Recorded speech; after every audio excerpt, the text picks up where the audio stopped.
Hello world, welcome back to the Razor RC. Today we are covering the HPI Savage X 4.6. This is the V2 or GT-6 version. It's been out, I don't know, 6 months or so. And I've been driving for the last couple months, and it's been a bit of a journey, honestly. I did find kind of a fair list of number of things I kind of felt like I had to fix or modify or upgrade or whatever. So we're going to be covering that. Basically, the top 10 most important fixes I think you need to do for your Savage X 4.6 just to get to run reliably, to get to run, the way I feel like is proper and the way it probably should have came out of the box, to be honest with you. But yeah, anyways, big shout out to Your RC.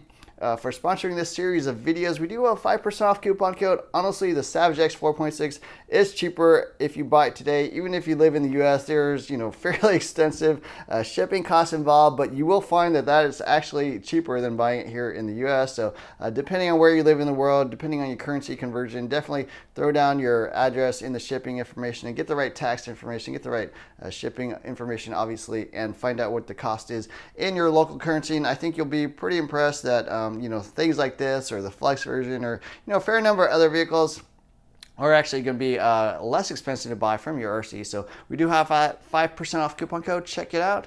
And yeah, so we're going to be covering the top 10 most important changes to the Savage X 4.6. So let's get into it. So number one is that it does not come with any sort of battery pack. You will need to pick one of these up. Mine did not come with one. I'm actually running a Life hump pack, a 2S one, so I do prefer that over the double A's. But yeah, you at least need to get some sort of double A style battery pack. And then the connector wise, it does come with those red 2-prong connectors. I switch all mine over to Futaba style connectors, so that's why I've got one of these. But yes, you will need something because it does not run out of the box. Even with double A's, you will need a battery pack. Number two is some sort of pipe. The plastic pipe that comes with it basically broke on the first jump. The first actual bash, here it is here. It actually just cracked right there on the end, melted there. You can see it's all damaged. I don't know if they changed the plastics or whatever, but I picked up a tune pipe from eBay. This is made by Size. Just search for like Savage 4.6 or Savage pipe on eBay, and it was about $50, so not particularly expensive. Seems like a pretty nice piece. Definitely something you will need to do because I don't think that plastic pipe will last very long. You will want to pick up a aluminum one, in my opinion, just to get something to run reliably. So that would be number two. Number three is that the screws on this thing are really low quality, especially the 3mm screws that use a 2.0 hex driver. So I've pretty much changed out every M3 screw here, at least on the chassis side, the stuff that threads in from the sides there.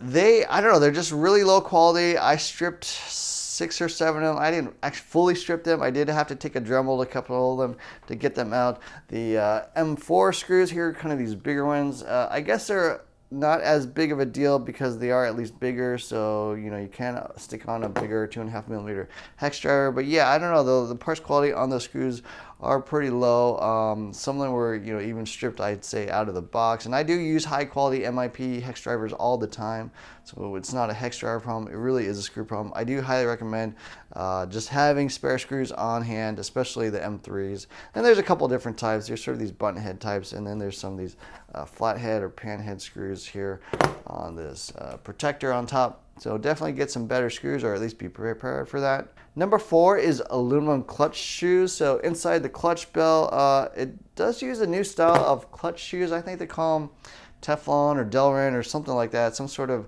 softer type plastic. I found they just did not engage very well. I actually switched over to aluminum clutch shoes that I just picked on Amazon, sort of a standard clutch shoe.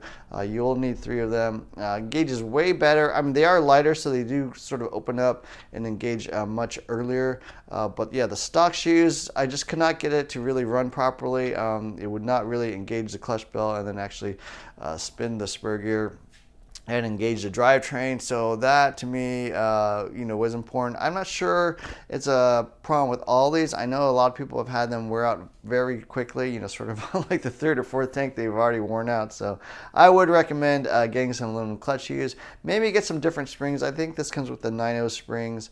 You could try a lighter spring maybe, or I'm sorry, you might want to try a heavier spring with the lighter aluminum clutch shoes. It does engage a little bit early, but you know, the clutch shoes I think are mandatory. Next one is something I don't really see or hear anybody talk about, and that is basically a single disc brake conversion. Something I noticed, and you can see it even on here, I'm running a single disc, is that the brake pad actually nearly touches the clutch bell there, even with just a single pad. And then once you add a second pad, which really is sort of on the edge of this outdrive here, it rubs against the clutch bell. So that's a bit of a problem, because I think the clutch bell is spinning in the opposite direction. It tends to like kind of pull off the second brake pad or brake disc here. And then you have a single disc sort of dangling here on the end. So I switched over to the earlier style single disc brake. Obviously, it's not quite as powerful, it's not quite as strong, you know, but the braking I would say is adequate. You know, just put your brakes on at max, and I think it's good enough. But yeah, this vehicle, you know, I think originally came with a single disc pad, and at some point they switched over to a dual disc pad style thing, and I think it just is not designed correctly. I'm even running a fairly large spur gear to kind of move this as far away from the clutch bell as possible, but you can see it's pretty much right up against the clutch bell. A second pad, in my opinion, does rub against it. You can even see my clutch bell kind of shiny there where the second pad was originally rubbing. But yeah, that is a problem to me. I would just go to a single disc pad. I'll put a part in the description below, and I think that will solve the problem, and then you know, you won't have to worry about that. Number 6 are the motor screws. So the motor screws on this thing, as you can see right there, they hold okay, but I think putting some washers there like I have here helps tremendously. Just helps keep the motor in place. You know, there are 4 screws holding this down, you know, just like every other nitro engine, but there are no washers out of the box, and 4 washers I think will hold the motor in place a little bit better, make it less likely to move around, less likely that you will actually strip the spur gear. So I think that is well worth doing, and it's super inexpensive. Number 7 is basically a new glow plug. So the glow plug that comes in the vehicle is an R5, which they call a cold glow plug. And you know, for those of you not as familiar with glow plugs, really the colder the glow plug, the higher the nitro content you're supposed to be running. HPI recommends 20% or 25% on your HPI Savage 4.6. I'm running 20%, and really I think the cold glow plug is way too cold. I'm running a medium glow plug. I think it's a number 8 by OS. I think you could even go to a number 7, which is like a medium hot if you're running 20%. But yeah, really for a cold glow plug, you would be running, you know, more like 30% or higher, which is not recommended on this engine. I guess if you're running 30%, then yeah, keep the cold glow plug. But yeah, that is something I'm not really sure why they haven't, you know, installed there out of the box. I assume it's going to be, I guess, not have any pre-detonation problems no matter what nitro fuel content you have, but it is a little bit too low, and in my opinion does detonate a little bit late in the timing. So running a medium glow plug I think will help the tune tremendously. I found that to be much more effective and easier to get running. Number 8 is a 49 tooth spur gear. So like I mentioned, I think the stock spur gear is 47 tooth, and you have to be a little careful. They do make a metal spur gear, but you do also have to upgrade the clutch bell if you do that, because the stock clutch bell is kind of a softer steel. If you go to the hardened 47 tooth spur gear, then you will basically wear out the clutch bell. They don't really explain that anywhere, but it is you know, a problem or a mistake that I think people make. I'm running a 49 tooth spur gear. That actually moves the motor all the way out as far as possible in the motor mount, makes it less likely to strip the spur gear. Also gives you a little more bottom end, a little more torque. But yeah, the other reason is it spaces out the clutch bell again from that brake pad a little bit more. So I do recommend running the 49 tooth. Not a must have, you know, you can just run the 47 tooth, but you will be more likely to have other issues like stripping the spur gear or having that brake pad rubbing up against the clutch bell and causing other issues. Number 9 is some sort of stinger hose. So I'm just running a Traxxas part. If anyone has a better part number, let me know, because I couldn't find one. I don't really know what people normally use. Maybe water hosing or some automotive part. But yeah, I would recommend running a Stinger hose. Basically, if you don't, it sprays oil all along the bottom of the vehicle. It actually gets on the brake pads themselves, causes them to start flexing and soften, and you really don't want that. You really need your clutch belts to be straight and solid, or I'm sorry, your brake pads to be straight and solid. So yeah, definitely recommend some sort of Stinger tube just to direct oil away from this vehicle. Even so, you'll get oil all up along the right hand side on your rear arms, but you know, what can you do?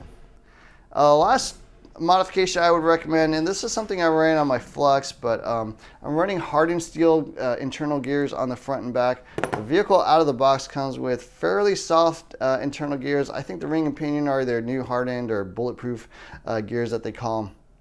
But the diffs themselves, the internal spider gears, they are fairly soft. I broke several of them in the past on my Flux.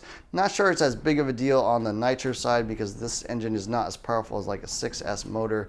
But I do recommend that. It's not cheap. I think it's about $25, $30 each set. But it will add additional longevity, add additional durability in the internal gears, which is definitely a weak point on the Flux version. So yeah, that's pretty much it. My 10 suggested modifications or upgrades, fixes for your Savage X 4.6 has been a bit of a journey trying to discover all these sort of little issues just to kind of get this thing to run reliably. I will share some running footage as well after this, so you can check that out. But yeah, anyways, I hope you enjoyed this video. If you have any other tips on this little Savage X 4.6, throw them down in the comments below, or any questions. And don't forget to hit the like, share, subscribe buttons. Look for more videos soon. Thanks for watching.